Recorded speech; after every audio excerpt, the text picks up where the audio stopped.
Scooby-Dooby-Doo, where are you? We got some work to do now. Scooby-Dooby-Doo, where are you? We need some help from you now. Come on, Scooby-Doo, I see you, pretending you got a sliver. You're not fooling me. All right, well, let's do this then. Ladies and gentlemen, welcome to the 200 and...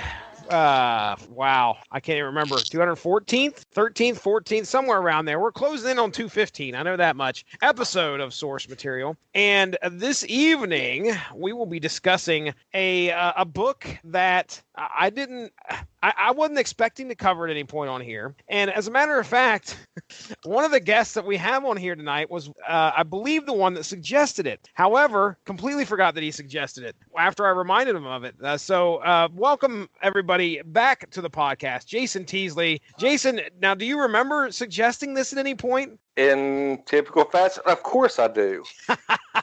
Jason sends me, okay, Teasley sends me a message, and he says, have you heard about these comics about Scooby Doo and the apocalypse? And I was like, yeah, I kind of have. I haven't read anything about it, but I've heard what was going on in them. And he's like, oh man, we've got to cover this at some point. And I'm like, okay. So I talked to the old man Radlich, Mr. Schedule himself, and he slaps it on the schedule. He made sure that it was something that he didn't have to cover as he's out there on his cruise. So Mr. Mark Radlich, the patriarch of the Radlich and Broadcasting Network, will not be joining us tonight. But in Mark Radlich's place, one of our favorite people to go to when we want to talk animated, anything cartoon related, Hanna-Barbera, Looney Tunes, that is Alexis Hejna. Alexis, welcome back to the podcast. Glad to be back, and may I be the first to drop jinkies. No.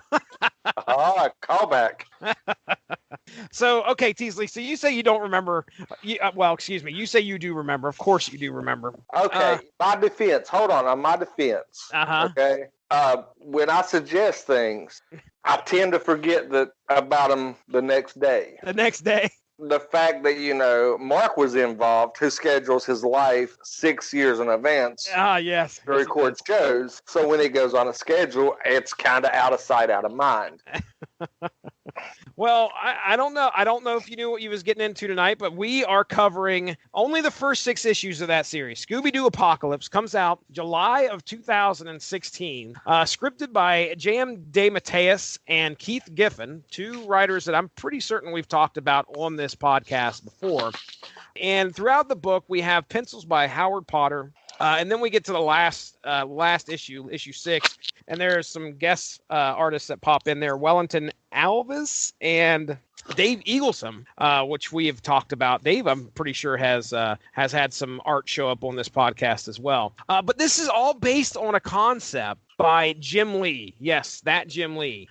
So he came up with this idea and put it into motion. And ergo, we have the first 6 issues, this volume 1 that we're going to be covering tonight. So Scooby Doo. I mean, let's just real quick before we hop into the meat and potatoes of what we came here to talk about. Scooby Doo, if you're not familiar, is an American, straight from the wiki, ladies and gentlemen, an American animated franchise comprising many animated television series produced from 1969 to the present day. Writers Joe Ruby and Ken Spears created the original series Scooby Doo, Where Are You? For Hanna-Barbera Productions in 1969. The Saturday morning cartoon series featured 4 teenagers, Fred Jones, Daphne Blake, Velma Dinkley, and Norval Shaggy Rogers, and their talking brown Great Dane named Scooby Doo, who solve mysteries involving supposedly supernatural creatures through a series of antics and missteps. So this show has had its hand in Saturday morning cartoons since I can remember. So let's go around real quick and talk about if we have any Scooby-Doo memories. Alexis, we'll start with you. Scooby-Doo, Where Are You? Tell us about your familiarity with this franchise. Like you said, I don't think there has been a decade that has passed since the original Scooby-Doo has come out where we have not had another incarnation. We had the Scooby-Doo show. We had Scooby and Scrappy. We had the new Scooby-Doo movies. We had a pup named Scooby Doo. Yep. You know, we've got all these new modern incarnations. I have seen the Scooby Doo Supernatural crossover more times than I care to confess. So did you sit down at Saturday mornings for you, Alexis? Were you watching Scooby Doo or after school, or what was going on? Watched it like crazy. I remember one of my first, or one of the last flights I took, they had little TVs on. You could pay, I think it was like $5. You could watch TV, and I was like, okay, what's going on here? Oh, they got a Scooby-Doo network. Yes. Nice. No, I adore Scooby-Doo. It's always been a huge part of my life. We were just talking about this. My husband's favorite character is Scrappy-Doo. So Scrappy-Doo. Yeah. Now he gets I want to say a bad reputation because he was so annoying in some of the episodes that I can recall. But I never saw the level of hate get more intense than when the actual live action movies came out. That was almost like they were in on the joke about Scrappy-Doo and made him into a villain in that. Like you guys corrected me there earlier, it's the first movie that he was in. But yes, Scrappy-Doo. I don't know. He never annoyed me that bad, but boy, did he really! He must have annoyed a lot of other people. Well, it's interesting because Scrappy-Doo actually kind of saved the series as a whole. He was actually the catalyst that brought back new viewers. But yeah, later on we look back on and realize that it was like, what the hell were we thinking? But he was cousin Oliver. Yeah. He was cousin Oliver. Yes. Brady Bunch. All right, Teasley, tell me some Scooby-Doo memories for you, sir. How about you? I love Scooby-Doo. I grew up on it. Being the second oldest person on the Religion Broadcasting Network, I'm sure that I've probably seen some Scooby-Doos on first run. Growing up with Scooby-Doo, I loved all the crossover, all the Batman and Robin crossovers, all the quirky, Mama Cass or whatever, Cass Elliot, and all those crossover Josie and the Pussycats. Josie and the Pussycats? Yeah, and then you had like the spin-offs, of course. But I told you guys this, and I made you wait for it. My all-time favorite Scooby-Doo character was Scooby-Dum. Oh, Scooby-Dum! Oh, wow! I forgot all about him. So much that before I got my boxer pup, I was trying to convince my wife to go in and pay almost $2,500 for a gray and dark blue spotted Great Dane pup. I was going to have to drive 5.5 hours one way to pick him up. She nixed that idea and got me the boxer pup instead. So I'm still happy. I got my boxer. Yeah. All the Scooby-Doo, different Scooby-Doos, the only one I hated was the new Scooby-Doo that they recently brought out. It really sucked, and I hated it. Like they tried to do the prequel movies, but the prequel movies that Cartoon Network done, they were a whole lot of tongue-in-cheek. They were campy for just to be campy and kind of made fun of themselves. So they were self-aware. So I kind of like that. Not as much as, the other movies, but growing up, Scooby-Doo was a huge part of sick days as much as The Price is Right. I recall watching a lot of it was probably that first year run that was in, they just kept repeating on either Nickelodeon or USA, whichever channel it was on. But I faintly recall the crossover with Don Knotts. There's like a few of those where Don Knotts makes a showing there. Harlem Globetrotters, don't they show up in one? Oh, they showed up many times. So, yeah, it's like I can recall a few of the episodes, but it's been a while since I probably jumped back in there. Recently, I would say it was probably 2007, 2008. I know it was after we had moved back here to where we're living now. I went to the library and was trying to find DVDs for my daughter. When she would go to bed, she would usually watch DVDs, go to sleep. And one of the things I picked up was a pup named Scooby Doo. So that was probably the last iteration of Scooby Doo that I can recall actually watching. I haven't watched anything since then. So I loved a pup named Scooby Doo. Yeah, I didn't think it was bad. I actually, what I recall watching was actually pretty decent. It was like Muppet Babies, except it was the Scooby Gang. So let's go ahead and we will hop in here real quick to the synopsis. Like I said, this is 6 issues. I've got it down to a paragraph here as to what happens in these 6 issues. And then we'll talk about the characters and what they go through and just our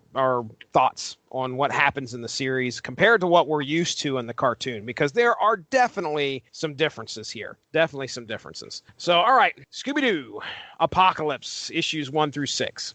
Things are a bit different from what we may have been used to in the past with this franchise. We start out our story as the team first comes together. Velma, part of an organization that has secretly infused humanity with physiologically changing nanites that were intended to bring humanity closer together. All right, folks, I don't recall that one being a plot in the Scooby-Doo episode, but here we go. Intended to bring humanity closer together. But when she finds out that the leaders of the organization, called the Four, intend to use the technology to make humanity more pacifistic, but also make them more suggestible, she intends to expose them by making a phone call to the supernatural TV show personality Daphne, who comes to meet her with her cameraman Fred at an analog to our real-world Burning Man festival.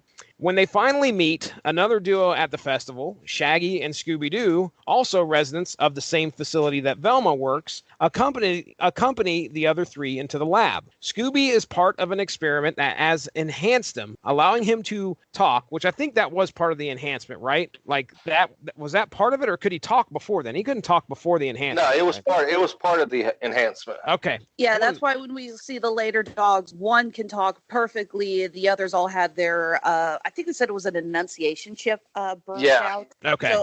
So they say that he was like the first one, and that's why he still speaks with a retro. Okay. Speech impediment. The classic Scooby dialect. Yep. Allowing him to talk with wait a second. As enhanced him, allowing him to talk also with the assist of some emote technology attached to his brain.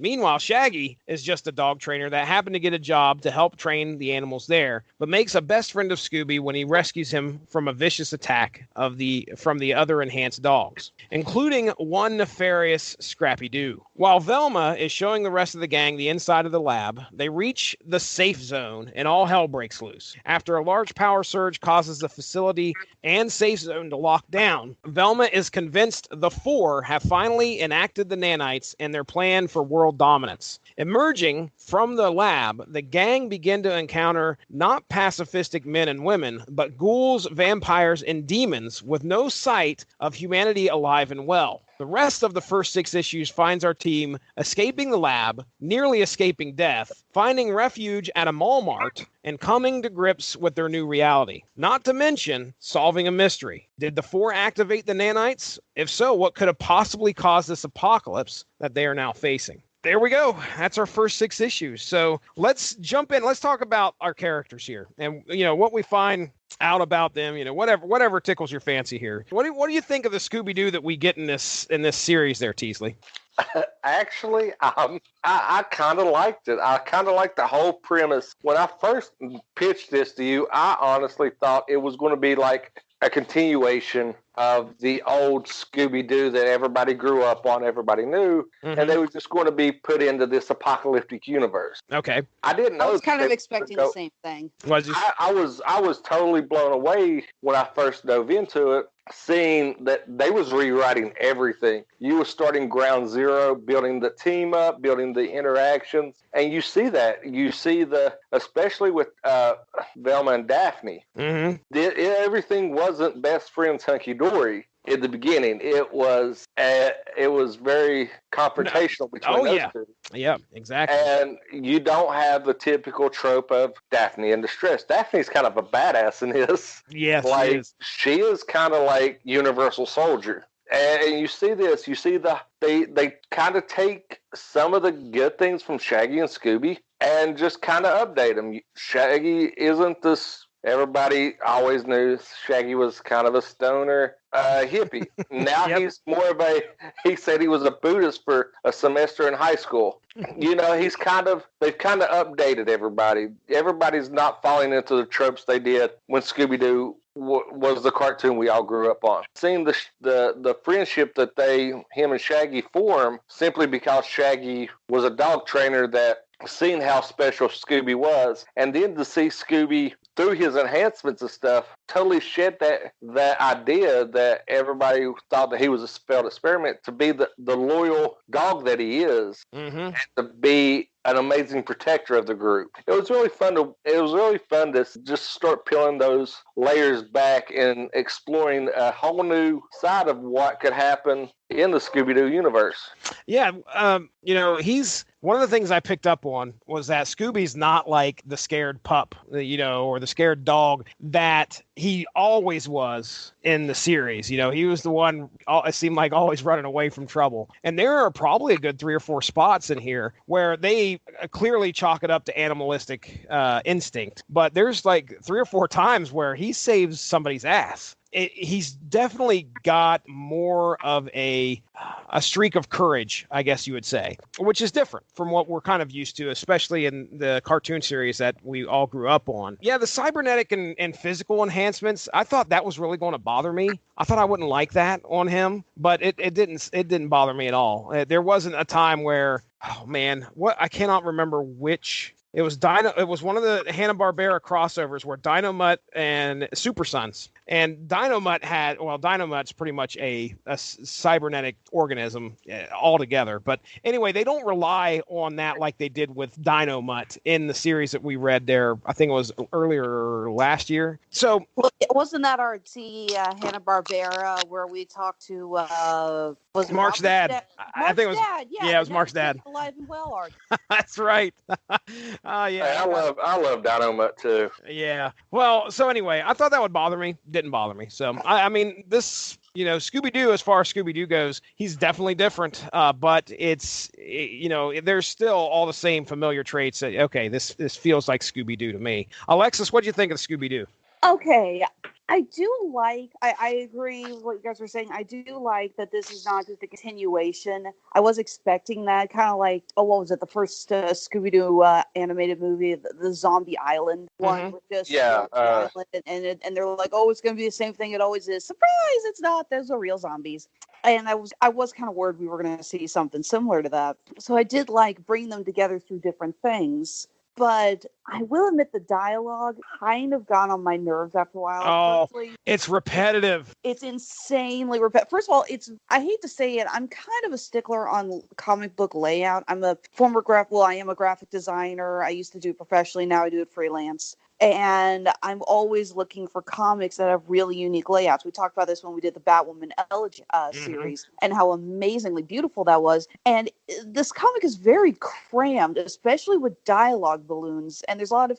Okay, help me out here, guys. I'm trying to remember exactly what it's called when a conversation starts in a word balloon and then it goes to another panel, but it's in like one of those little continuation boxes in the top left corners. Shitty. I don't know if there's an actual term for it either. I'm sure there is, but I have no idea what the hell it is. I thought they did that. I thought they relied on that a little too much. Yeah. There was a lot of parts where I couldn't tell at first who was talking. I mean, I'm glad that when they started doing the inner monologues, the color, like in the later seasons, the color boxes were colored, or the boxes were colored if they were directly linked. So, you know, Shaggy was green, Velma was orange, Daphne was purple, and I like that. But the first 2 issues, there were several parts where you really didn't know which character was saying what. Yeah. Hell, I don't even think it was until the 3rd issue that they started giving Shaggy a bit of a speech impediment with the T apostrophe. So it's like to go like that. And yeah, the dialogue was very repetitive. Who here started, you know, doing shots every single time Daphne and Velma got into the argument of, this is your fault. I told you it's not my fault. I know. I did not want to do shots on that because I enjoy living. And that would lead to alcohol poisoning. It was bad. I mean, that is probably my biggest criticism of this book is, you know, Keith Giffen, who is hold on a second. Let me make sure I got this right. Yeah, J.M. DeMatteis and Keith Giffen. I don't know if they felt like, okay, somebody's going to be picking this book up today, and it's issue number 3, but we want to make sure they understand why these people aren't getting along. So we've got to show that they're arguing and what they're arguing about again and again. And it was very wordy. I mean, well, dude, you take out that whole premise. Novel wordy. You take out that whole. She only has to say it once, really. And this story is kind of made for the trade, at least right now. You only have to say it once and then move on. We don't have to repeat it. So, yeah, I will agree with you there. Yeah, it felt like there was like at least 3 arguments about it being Velma's fault. I don't trust you, Velma. I don't trust you one bit. You had that at least 3 times in every issue. Mm-hmm. Not to mention, again, am I the only one who thought that they were cramming way too many word balloons, too many conversations into the actual just layout of the pages? It was very wordy. Like I said, I mean, to me, that was an issue that I had. Is they took in the old adage, a $2 conversation and expounded into a $10 conversation. Yeah. And they made it they could have said the exact same thing with far less words and got the point across a lot better and held the attention of the reader better. Another thing they kept repeating, constantly, wait, those are humans. I just killed a human. They're not humans anymore, but they may still have been, because we don't know exactly what is going on is mutated into these creatures. Yeah. For the record, this is a very whiny little point of mine, but I am just going to say it. I was kind of hoping that we were going to see more of like the monsters from the TV show dramatized, like they were going to try to get out of here. It's like, there's a pterodactyl, there's a tar monster. What was it? The creeper? I was really looking forward to it. I love the creeper. None of that. And the Ghost, that's my favorite episode. The mutated submarine dude. Captain Cutler. Yes, was that his name? Yep. I'm hoping. Well, I mean, this thing's got 36 issues, so maybe we come across them later on. I was really hoping when we started seeing the monsters that, I mean, even when they say like that, wait, it's like they mentioned something about there being a werewolf at first, and then it's Scooby. But I'm like, oh come on, you couldn't drop in one little thing about the werewolf ghost. He's one of the most iconic villains. Really, the only like kind of Easter egg we get, I mean, and it wasn't even to the Scooby Doo show. They kind of make a mention of, I can't remember if it's Scrappy. Scrappy makes a mention of Huckleberry Hound. Yeah, it took me a minute. I was like, wait, which Huck? Yeah, he talks about Huck. He says, where did he? I don't even know where he got that Southern draw, and that did make me laugh. That was good. That's really the only real Easter egg we get to kind of like anything to the previous series, unless there's stuff I'm missing throughout here, and you guys would probably be the ones to pick up on it. Oh, okay, Alexis, what do you think of like the character Scooby here? Any comments on Scooby Doo himself in this here book? Well, there's this one thing I thought was kind of interesting. See, I don't know if you guys know this, but when the crew was originally designing Scooby-Doo for the classic animated series, they purposely went out of their way to give him all of these faults that you would never see in a Great Dane. The spots, the bow-leggedness, the double chin. They even make a joke about that in that one episode with the dog nappers. When Scooby-Doo, masquerades as a champion Great Dane. Was that the episode that they was in Paris or something for a dog show? No, that was the episode that doesn't really get aired anymore because Native Americans would be very offended. Oh, no. I remember there being one where they was like in London or Paris or something, and there was dog nappers. No, these were dog nappers disguised as Native Americans. Well then, so they built in faults. Now, see, I had no idea about that. No clue that they did that with the. Now, of course, I don't know much about dogs either, but that's pretty interesting. So continue. Was there something else you were going to point out there? Yeah, I like the design of Scooby itself because it's clear that they wanted to keep some of the iconic imagery that has made Scooby-Doo into such, stand out from other dogs that are, animated. But they clearly wanted to make him look look more realistic. So I like they kept the spots, and he's still a little bow-legged, but they lost the double chin. I thought that was a really nice compromise because, if you take away all the things that they added to Scooby-Doo, you lose a lot of Scooby's identity. Yeah. It's like I said, he felt familiar to me. He felt like the Scooby that I know. He's got the rut row, and even though he's got these cybernetic enhancement, digital eyebrows, so that you can really understand that the dog's mad when his eyebrows are furrowed in. So anyway, interesting stuff. Let's move on to we've already talked about her already, but Daphne. Alexis, give us some more input on what you thought of Daphne. Daphne needed to shut up. Okay, I am not against changing Daphne's character as long as it's, again, not like the first live action movie where they were just basically told Sarah Michelle Gellar, just go channel Buffy. I'm sorry, that's all that last scene was. Like, it's just Buffy fighting a masked wrestler. Go nuts. And I love Buffy the Vampire Slayer as much as the next geek. Mm-hmm. But again, I feel that a lot of we were talking about how there's a lot of excess dialogue and there's a lot of wordiness, and at least 70% of that is her. Yeah. Again, she repeatedly yells at Velma that she doesn't trust her. Then she yells at everyone else. She yells at Fred. She doesn't just yell at, she punches Fred at one point. She punches Velma at another one. I mean, my notes here, I put in here, she can be a shrew. I mean, she is like really, really pissed off, and she's like got no problem punching you if she thinks you're being a dick or whatever. She threw a laptop at Velma. I mean, I understand she doesn't trust Velma throughout this series. And I get it, it's the end of the world, and you're allowed to be a little frustrated during the apocalypse. Yeah, but you don't just go chucking laptops at people's heads, okay? It was a very nice gaming laptop. Yeah, here you go. Right on the side of her head. And the battery was fully charged out of the box, which baffled me. What'd you think of her backstory, Alexis, with the whole knitting channel and the mysteries? I can't remember, mysterious mysteries.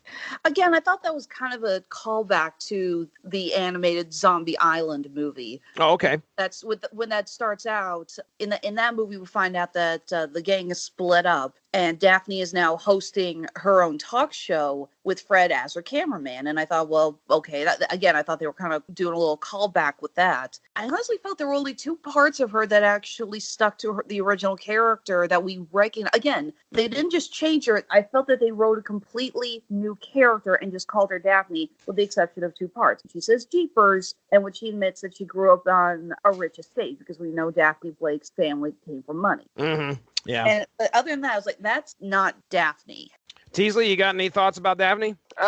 I kind of like the new Daphne. I mean, because she was always the damsel in distress. And I think that was something that they pulled from the first movie, because if you remember in the first movie, they make a callback that she's done all these trainings and stuff, so she's no longer the damsel in distress. Okay. And I gotta interrupt. The whole Daphne is the damsel in distress thing never made sense to me, because watching the series as much as I did, Shaggy and Scooby got kidnapped way more than she ever did. Yeah. I like the little nod when Fred says they need to split up. I kind of got a chuckle out of that when I was reading that. They all had their catchphrases, and that's the one thing he yells. and then the throwback to when they was in the lab, like I think they were demons that dropped down, and everybody has their catchphrase, and it's just got Fred standing there, nothing. So I kind of like that. The one thing I didn't like, no ascot. I was really hoping for an ascot. Oh, well, I mean, what does he have? He has a I think it's a handkerchief or a neckerchief or whatever. Yeah. What do you think of Shaggy there, Teasley? I liked how they done Shaggy. The only character I really didn't like was how they did Velma, but we'll get into that shortly. But I like how they did Shaggy as like the conservationist. Like it was funny. They kind of modeled him to me after Steve Irwin. It was like he was all about, saving. He's like, he gets upset if he has to step on an ant or something. And he's like really self-aware of like the type of person he is, and he's an animal lover. He's just really laid back. They didn't make him the overly, stupid. Oh, he's just here as, comic relief with Scooby. They actually gave him a little bit of depth and fleshed out the character a little bit more, which I really enjoyed because I'm a Shaggy fan. I mean, if anybody knew me back in the day, I could have probably cosplayed as Shaggy. Really, that was probably about 70 pounds ago and 20 years. But I liked how they did Shaggy. It wasn't really over the top how they portrayed him. Okay. Would you say he's probably of the Scooby gang here? Would you say that he's the biggest changed of all of what we were used to from the cartoon? No, Daphne was the biggest change because, like I said, she became Sarah Connor in this comic. Well, I take that back. The biggest change in the comic was the Mystery Machine. Because it is now a tank. Yes, it is. That thing is a beast. I did love the little knock. The first thing I actually thought when I saw them getting into the quote unquote Mystery Machine, I'm like, oh, come on, it's just a dark green van. But then in the next book, you see that it's got splatters on it in green and orange from fighting the monsters, and it looks like the flower pattern. I'm like, okay, touche. That was actually quite good. I did not notice that. I'm glad you pointed. I'm going to have to go back and look at that. I did not notice. I seen the splatter, but I didn't take notice of the pattern. So that's a nice little call out. I'm gonna have to check out. Alexis, Shaggy, what do you think? Again, I agree. I like that they kept him from being I was so worried at one point they were going to catch Shaggy smoking a joint in the van or in the tank. Oh, go hard hippie, huh? Yeah. No, he's not a hippie. He's a hipster, complete with that freaking curly Q mustache. Oh, yeah. Yeah, no, they made him a hipster. But I did kind of like him. I like that they kept that he kept his cool a little bit. Because when they're talking about, what everyone brings to the team, you do actually sit back and you think, wait, what did Shaggy bring into the team except for the fact he was clearly Scooby's owner? He was the nutritionist for the gang back then. Figure out where they could eat, no problem. Did you guys know that after the second season, voice actor Casey Kasem insisted that Shaggy become a vegetarian because he was a vegetarian too? No, I did not know that. Is that actually do they animate him at all, like eating meat or anything at all after that? Not after that. In fact, it's all Scooby snacks. It's still canon, I believe, that in the movies and in all the other animated series, I believe they have kept it that Shaggy has remained vegetarian ever since the second season of the original series. Ah, interesting. Very interesting. Other thing I know is the stink that has been raised lately by Matthew Lillard about him not reprising the role of Shaggy going forward when they reboot everything, because as Casey Kasem quote unquote passed on the Shaggy character to him, and he has been replaced by somebody else going forward, and he made a big stink about it on social media. I didn't hear about that, no. Well, for the record, he found out no one told him. He basically found out through the social media post. And let's face it, that's a crappy way to find out you've been fired. Yeah, that sucks. Especially for such an iconic role. Well, the only thing I've been hearing about him lately is his bid to try and get Shaggy into Mortal Kombat. And then... Fiasco. Oh my God. There was a guy on one of my Facebook groups who basically posted every Shaggy meme he could find. It was ridiculous. That's classic. I think Shaggy would be a nice addition to Mortal Kombat. Oh my gosh. Especially this version of Shaggy. I mean, they are cutting their teeth, but he's still like, of all of them, he's the one that, just like you said earlier, he is the one that doesn't want to hurt anybody. So I don't know. But see, there you go. Friendshipality. Oh Jesus. I think they just called them friendships. But hey. All right. Well, okay, let's talk Fred. I mean, Fred feels kind of, I don't want to say one note, but I mean, he doesn't really, other than the fact that he is completely in love with Daphne.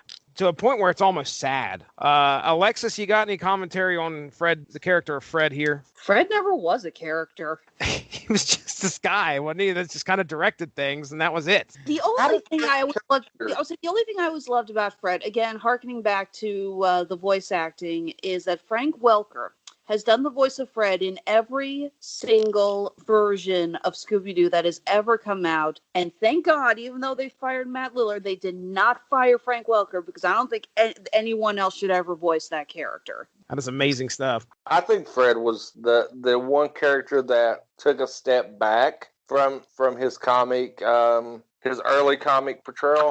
And then I started thinking, well, what purpose did Fred ever serve? He was the leader, and we don't know how he became the leader because Velma was the brains. Yeah. It was like, how did Fred get anointed the leader? Maybe because of his awesome ascot. That was the reason. Because back then ascots were in, and everybody thought that maybe, the white sweater, red ascot thing, promoted leadership. I don't know. Maybe he's the only one with the driver's license because he's the only one that ever drove them. That's true. Yeah, he's the designated driver.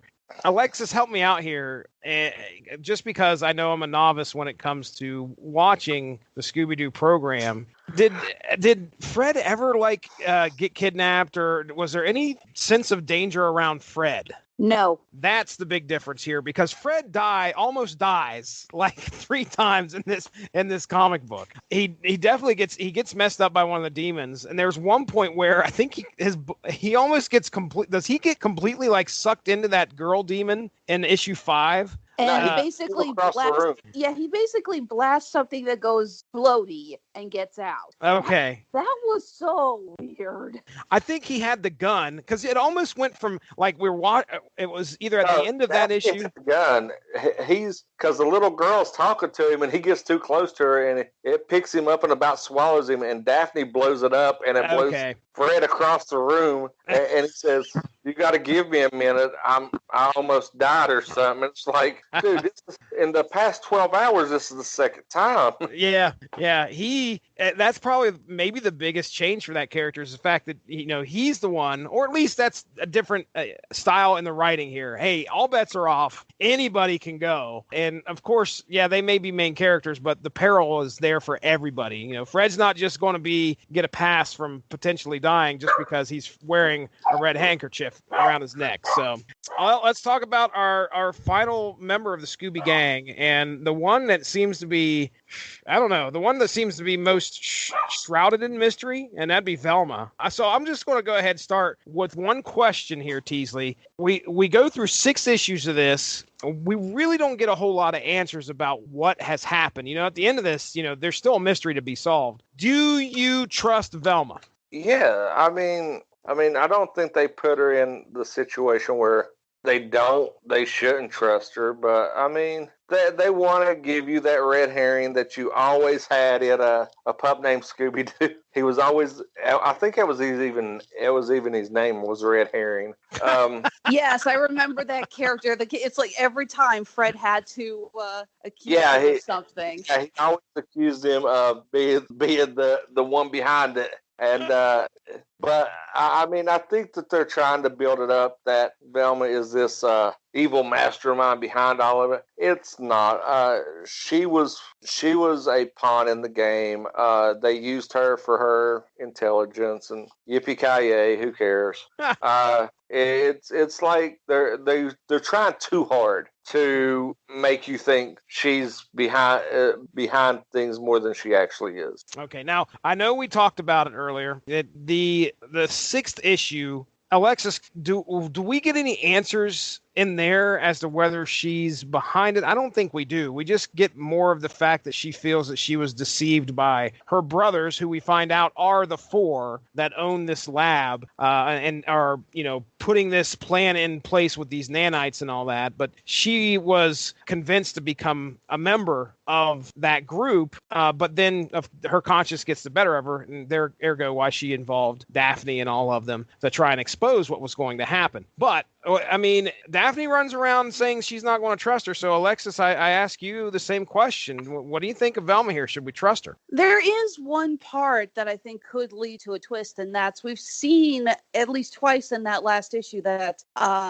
Velma suffered from some serious mental snaps. She had a couple of breakdowns. And one at that base in Antarctica, and we don't know exactly just how bad things got, but she says, it wasn't pretty. So there's a possibility that maybe she doesn't even know that she's to blame for this. Maybe she snapped, and part of this is all in her own head. Yeah, one of the things that was interesting was the fact that she was talking about some way of ending the nightmares that she had, and I mean, she goes to all these lengths. She ends up becoming what it was part of this government facility that sent her to one of the poles, like North Pole or South Pole. She is by herself for a very long time. And so this solitude gets to her, and she, just like you said, she snaps. And actually, she encountered Kurt Russell and the Thing. And the Thing? I was waiting for that, too. In Antarctica, and that's what started it all. She actually went in to recover the base that Kurt Russell was at in Antarctica, and the Thing took over, and that was the genesis of everything. Well, I'll tell you what, I would love to see a John Carpenter written crossover with the Scooby Gang. That would be badass. In the memory of Mark Radley, so the unpaid intern that's listening to this, make it happen. That's right. That's what comics are great for, though. I am going to say this: 6 issues, and we couldn't get a single mention of my glasses. The glasses thing was a staple of the just as much as Fred's ascot. Yeah, to the point that when South Park did that Scooby Doo parody with Korn, they even threw in the joke about the drummer losing his glasses and him going, "I can't see a thing." It's like, no, everyone knows that Velma cannot see a thing without her glasses. And it's like just one throwaway line they're saying, hang on, I can't see a thing without my glasses. Something. Do you guys have any theories as to what the hell's going on? Yes. Okay, go Teasley. I told you, John Carpenter, the Thing. Yeah, honestly, I think it's a elaborate scheme by Dick Dasherly or Muttley to win the Laugh Olympics. The Laugh Wacky Olympics. Races. Wacky Races. Yes, the Really Rottens. They're behind this. We're going to get a callback to Grape Ape. Oh my! We may see Jabberjaws in a King Sharp kind of cameo. I'm pretty sure Speed Buggy will even show up. Oh, at one point we had a perfect impression by Alexis Hejna of Speed Buggy on this podcast, if I remember correctly. Yeah, and then I kept doing it. I kept spitting all over my phone. We need to bring this guy in on our next DC Hanna-Barbera crossover. Oh, yeah. Teasley fit right in there. Heck yeah. I do think it's those DC Hanna-Barbera books we've been reading that I think have spoiled us for wanting Easter eggs. Yes. They put in I'm reading Yogi Bear meets Deathstroke. And there's a conversation between these two characters about El Kabong and Ricochet Rabbit. Oh, wow. And it's like, oh my God, that's the funniest freaking thing I've ever read in my life. So yes, I am so spoiled about wanting more Easter eggs from the Hanna-Barbera characters. I could just see that going, hey, Deathstroke, how about a picnic basket? I would just lose it if I ever seen that in comic form. I'm sorry. Teasley, what do you think about the villains? How about the villains of this issue, or I should say these 6 issues? We really don't get the big villain here. It's just all creatures, right? I think it's kind of nice. It takes what we always were used to having Scooby chase down the quote unquote monsters and bringing them to life, that they're actually monsters. I was really waiting for the whole reveal of they go to kill, something happens and one of the monsters is actually somebody in a mask and they come I actually shot somebody that was dressed up. Yeah, and especially when they kept beating you over the head. They're really human. They're really people. And just have Shaggy or somebody or Fred just accidentally try to get away and pull a mask off, and it's like Mr. Jones down by the farm, and he's just trying he's dead. Intestines hanging out. like he's trying to survive, so he dressed up, just trying to fit in so he could survive, and he ends up dead. That would have been hilarious. Oh my gosh, Alexis, what do you think of that? Do you like the fact that we don't get like the big main, there's big main villains? Because that just feels like straight up the callback to the series. But what do you think? It's either going to be her 4 brothers running things, or like I've hypothesized, part of this is because Velma has had a complete mental breakdown. Okay. All right. So it's going to be one thing. And I hate to say it, I think we're partially leaning towards the breakdown because we never actually see her brothers' faces and we don't know their names. No, we don't. That's what I was going to ask. With you throwing that theory, Alex, what if the 4 brothers are just 4 separate personalities from a psychological break? Oh my gosh. I was just thinking that actually as soon as you said something. I was like, yeah, that's popping in my head. That would be, you have like 4 breaks. Obviously, she's highly intelligent, and her mind just splinters, and it creates these 4 quote-unquote brothers that she outwardly sees, but nobody else sees. So at the end of this, Velma's the villain? Yes, that would be an amazing twist. Is that, the reason why they kept beating you over the head with, it's all your fault, and she has to actually face her own mental issues and realize it really is her fault. The 4 brothers were just separate personalities that her mind fractured off and formed to deal with her own mental disorder. Yeah, I just realized there's a panel here that I think kind of gives away that that's going to be what happened. Really? Okay. In the 6th issue, we've got her at the Antarctic base, isolated, sitting there alone. She's got the parka. Then it cuts to her sitting with her 4 brothers, and they start talking to her. But then there's a panel of her back at the base. Ooh, wow. This would be a really good thing to ask Mark about because he deals with it. I deal with it to an extent, but to deal with it from a clinical aspect, and I'll give Mark some credit because I love him so much. Lucky bastard. Hey, he got me my start in podcasting way back when. And then I proceed to get some guy's start, and I can barely come on his show every so often. I hear you, Teasley. I hear you. But I mean, it's known that super traumatic events and stuff will cause the mind to fracture and create you compartmentalize that trauma. Yep. So that is an actually amazing thing to look into. Like I said, I'm tracking down all these issues, and if I do track them down, I may have to keep you guys updated in. Well, I can tell you that somebody out there right now may be listening to this and going, you guys are way off because I've already read all 35 issues, or they're going, holy shit, I can't believe you guys figured that out. So one or the other. They're going, okay, we have the epiphany of Shaggy on a podcast that has read 5 issues and figured out the other 30 issues.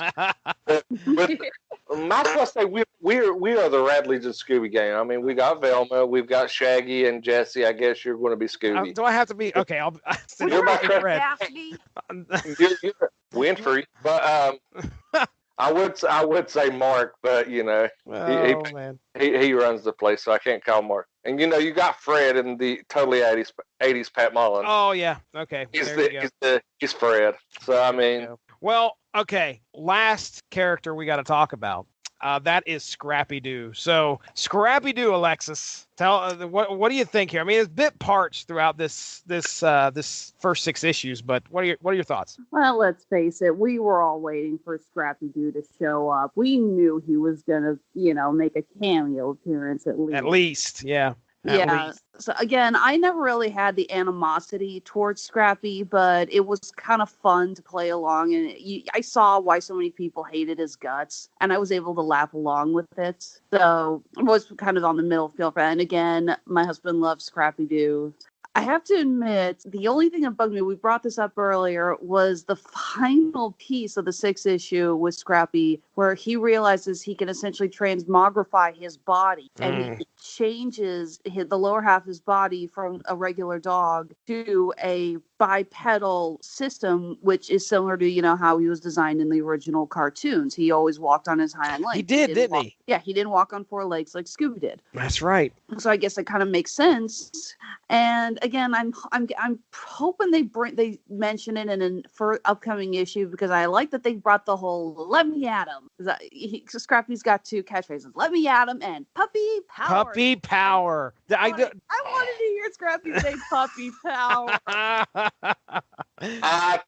They've got to incorporate that somewhere. It's got to happen. I mean, that's the most iconic phrase for Scrappy. So now I'm hoping that Scooby Dum shows up, and I will tell you right now, if Scooby Dum shows up, it'll hit you that. The only one that made that gray dog was Scooby Dum. There was one there, wasn't there? What would have been cool is if they said Scooby Dum was the failed experiment, because he was the dumbest one out. He was, yeah. But just made him like the enforcer, like this big, gigantic, like freak of nature. But he was dumb as rocks. That would have been cool. I would have loved that. Or, because I mean, how many Hanna-Barbera dogs are there? There's Scooby, Scrappy, Scooby Dum. Please don't make us count. Oh, wow. Huckleberry Hound, Dynamite. That's the only 5 I could think of right off that are really noticeable. All right, well, I've got a picture here. Okay, that does have Scooby Doo. All right, I guess we can't count Dino because Dino's a dinosaur. He acted like a dog, but Dino from the Flintstones. Oh, Astro. Astro, is he on here? Yep, he's on here. So we have Hong Kong Phooey, Dino. Hong Kong Phooey. Hong Kong Phooey. If Hong Kong Phooey makes an appearance, I will lose my shit. I can see it now. They traveled to an Oriental base, and there's a dog with a Fu Manchu and one of the hats on, and that's Hong Kong. I would lose my shit. I would literally lose my mind. Who the hell is Snuffle? No, Snuffleupagus? Not Snuffleupagus. I know that one. I'm a Googling. I've never Snuffles. I don't know. I don't even recognize this dog. Well, he's not important. Move on. Reddy? Reddy? Reddy, the dog? No, not important. Muttley? I recognize Snuffles. He was kind of a prototype Muttley. He appeared on a couple of Quick Draw McGraw shorts. He was the one who originated that whole, he pointed his mouth for a tree going, and then you'd give him the treat and he'd do that little orgasmic, and float into the air. That's the most sound effects I've ever put on this show. What if we see What if Muttley? Muttley is one of the dogs? Yeah, you guys were talking about Dastardly, and it wouldn't surprise me. Like it goes. Muttley being on there maybe that's one of the ones with Scrappy as Muttley. Okay. Then we have Augie Doggy and Doggy Daddy. What if somebody does Snagglepuss? We've talked about Snagglepuss on here in the past. Just think of Snagglepuss and the Apocalypse. Oh, I don't even want to think about it, Ethan. Well, I mean, just think they got this like really primal thing. As Snagglepuss is basically a saber-toothed tiger that's pink. Right. That's pink. And him being like this giant mutated animal. Yeah, interesting. Him and Scooby like squaring off. I mean, if you think about it, that universe, you could do so much in the Apocalypse with that universe. Oh yeah. I mean, you got Grape Ape.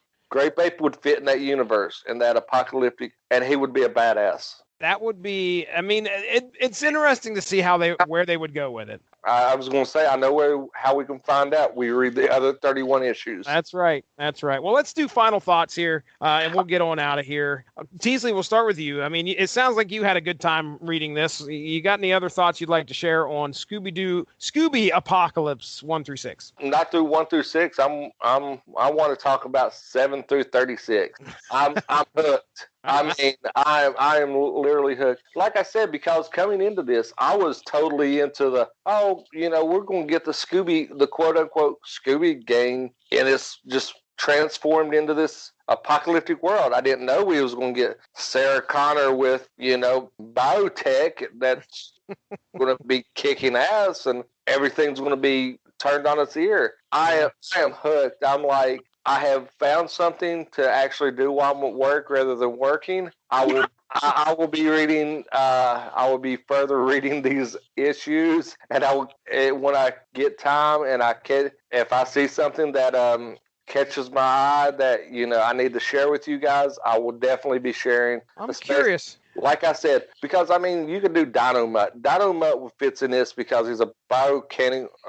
He's a half machine. Yeah. He would fit into this, and I'm all in. I loved the first 5 issues I got to read. It hooked me. I just wished it wasn't so wordy, and they didn't keep beating you over the head with the same conversations in different words. You don't have. It's like you're beating a dead horse. Sorry, El Kabong. But. Yeah.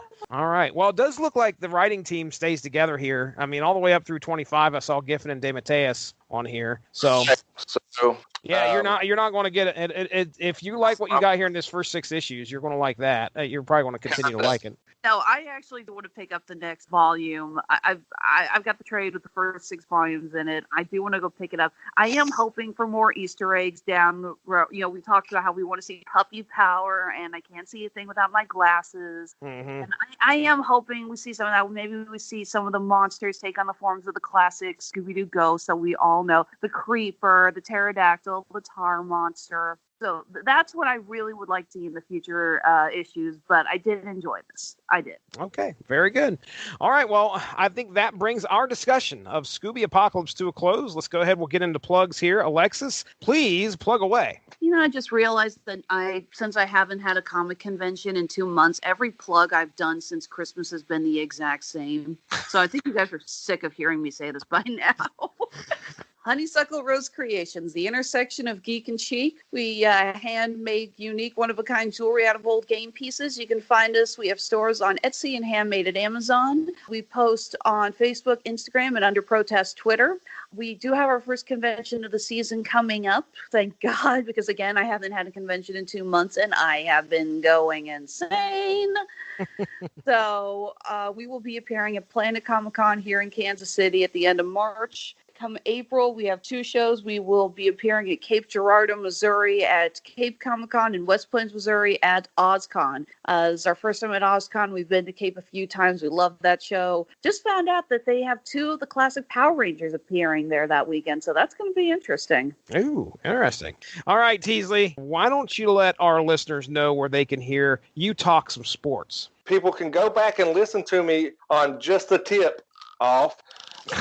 Madness preview. Who came up with that? Came up with that. I did.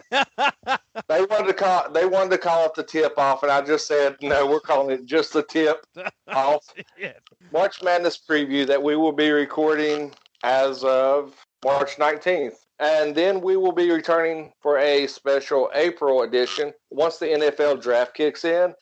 And then back in August to start back up with the kickoff 2019 NFL season preview. And I just cannot. I was supposed to start a fantasy football podcast over there, but I kind of lost all interest in it when I lost my amazing co-host that I had on the cheap seats. That became too big to do podcasts with me anymore, unless I'm on his show. But currently, me and him are no longer friends because of a certain NFL trade that we would not speak of anymore. Hey, you know what, Teasley? Me and you share a unique moment in the fact that we both watched OBJ play in Cleveland, and I get to watch that happen a lot more. I got to meet him, and in your words, I look like a 8-year-old meeting their hero for the very first time. You did, dude. You legit did. Biggest smile on your face. And so outside of that, I don't do anything except work. And But if everything goes right, I'm trying to talk Robert Winfrey in. If we can get the blessings of the Grand Poobah of the Rattledge Broadcasting Network, I'm trying to get Robert Winfrey to revisit me and him doing a Damn You Hollywood on Pet Sematary when it comes out. Ooh, there you go. Early reviews for that have been amazing. I can't wait to see it. I'm hearing that it is better than the original. And because me and Robert have the tendency, since Mart's a little pansy, he doesn't like scary movies because he has to cuddle with his wife to stay safe. But me and Robert, we loved it. I love doing horror movies with Robert, and it's always interesting when me and Robert get to do a show together, especially when we don't have the control that Mark is. If you don't believe me, go back and listen to Mark trying to rein me and Robert in during the Venom podcast that we covered. So, I still haven't listened to that yet. I haven't watched the movie, and I've been wanting to watch or listen to the podcast. What's the point? Every time we do a podcast with Mark, somehow we end up bringing up Venom. Well, if you want a good thing, you listen to me lose my mind over the portrayal of Carnage in the post-credit scene. Oh, I'm not arguing. I hated that movie too. But no, seriously, it's a running gag with the Rattledge Broadcasting Network. For some reason, every show we either have to drop a comment about how we all hated Venom or make a comment about how Reese Witherspoon turns into Romaine Lettuce in A Wrinkle in Time. I do that. But with that being said, Alexis, you've seen Woody Harrelson as Carnage, as Cletus Cassidy. Does he not look like an old man with a Raggedy Ann wig on? Yes, very much. That was the running joke during us doing Venom. It kills me because actually, if I was a casting director, Woody Harrelson as Carnage would be perfect, but he looked terrible, and that was the most shooed in teaser I have ever seen in my life. The problem with Carnage is the fact that they did Woody Harrelson 20 years too late. Back when National Born Killers was a thing, and it was coming off that. Amazing Cletus Cassidy. Now, not so much. I wish they would have went with someone that could have been in that vein. I was thinking of the guy from Dexter or the guy that plays Jeremiah on Gotham. But we don't always get what we want. No, apparently not. Well, I'm going to have to watch the movie and come up with at least an opinion at some point. Well, just forward through the first 45 minutes, and you won't miss Venom. He doesn't show up like 45 minutes into the movie. Make sure you have strong liquor. Just to get through. Yeah. Teasley, two totally different movies. It is very disconjointed. Okay. So, and maybe you can catch Teasley show up on an episode of Big Brother from Kapow at some point. They're on their second strike with me. I do get shout outs every once in a while. I told them that I'm going to have to do a show via satellite just so they can get back in my good graces. Oh, there you go. Or I threaten them that I'm going to Dueling Ogres. Goodness. Don't go throwing that word around. Those two words, they don't go over well. I got a very heartfelt apology email. I love the guys over at Kapow, the Pop Cultured Podcast. All right, I'm ready to get out of here. Teasley, you got anything else to plug? No, I shouldn't have thrown it to him. Okay, all right. So just waiting for you to come up with something else. No. All right. Well, I'm not as busy in the podcasting world as I used to be. Yeah, you sound like you're a busy man elsewhere. Making yourself, focusing on work. So that's understandable. Well, ladies, it's because I believe the children are the future. You teach them and let them lead the way. You just teach them all the beauty they possess inside. And for Alexis Hejna and for Jason Teasley, I'm Jesse Starcher. This has been Source Material. We shall catch you next week. Have a great one. Bye-bye. Thank you all for joining us. Make sure to give that Rattledge in Broadcasting Facebook page a like to stay up on top of all the great podcasts we have to offer. We are at home on Spreaker, but you can also find us on iTunes, Stitcher, TuneIn Radio, and recently we have hit the air on Spotify. Find your favorite podcast platform and type in RADULICH to subscribe for some great content. If you enjoyed this show, please feel free to share and spread the word. And as always, we appreciate any feedback and look forward to entertaining you again soon.